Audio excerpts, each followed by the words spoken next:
BRS నేతలు కేటీఆర్, హరీష్ రావు వ్యాఖ్యలపై స్పందించానని విమర్శించారు.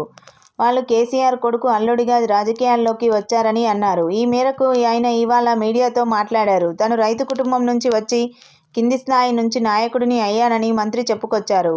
నా స్థాయికి మాజీ సీఎం కేసీఆర్ వస్తానంటే గురుకులాలకు పోదామని అన్నారు కేటీఆర్. హరీష్ రావు లాంటి పొరగాళ్లతో నేను మాట్లాడనని మంత్రి కోమటిరెడ్డి సంచలన కామెంట్స్ చేశారు.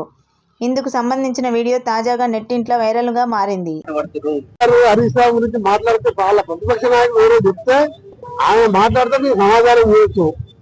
వాళ్ళిద్దరి గురించి మీరు మాట్లాడితే వాళ్ళు నా స్థాయి కాదు. ఎందుకంటే వాళ్ళు కేసీఆర్ అల్లుడు, కేసీఆర్ కొడుకు చేయబట్టి వచ్చిండు. నేను కిందికెళ్ళి గ్రామీణ ప్రాంతంలో రైతు కుటుంబంలో నాయకుడైనా అల్లుడు కొడుకు సమాధానం చెప్పే ఆ మునగాడు ఆ గ్రామంలో పండుకున్న బంగారు తెలంగాణ చేస్తారు.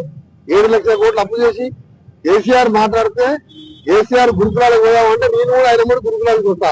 ఈ పిల్లలు మీరు మాట్లాడడం వాళ్ళ కామెంట్ చేయండి.